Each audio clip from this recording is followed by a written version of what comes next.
Content creation আর ফালতু কাজ না, আর বাজে কাজ না।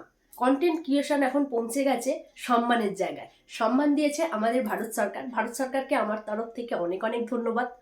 যারা বলতেন কন্টেন্ট ক্রিয়েশন একটা খারাপ, তাদের উদ্দেশ্যে আমি বলতে চাই, যখন ছেলেপুলেরা অনেক পড়াশোনা করে, অনেক ডিগ্রি নিয়ে ঘরে বসে থাকে, বুঝতে পারে না কিভাবে ইনকাম করবে, কিভাবে সংসার চালাবে, তাদের কাছে কিন্তু কেউ পয়সা দিয়ে বলে না যে এইটা রাখ, তোর এইটা সংসার চালাবি, কি তুই ওর এটা হাত খরচা করবি, কেউ কিন্তু তাদেরকে বলে না।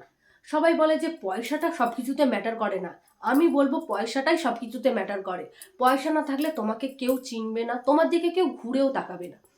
আমরা যে যারা কন্টেন্ট বানাই, তারা এখান থেকে তো কিছু না কিছু ইনকাম করি।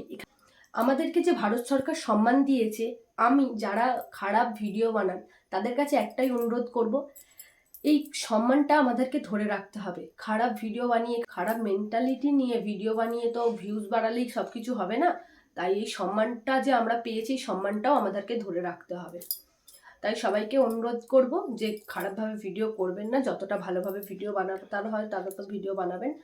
এছাড়াও এটা এখন স্কুলে এবং কলেজেও শেখানো হবে কিভাবে কন্টেন্ট ক্রিয়েশন করা হয়। এইটা তো ভেবে তো আমি অনেক আনন্দিত হয়েছি। তো অনেক অনেক ধন্যবাদ আমার ভারত সরকারকে।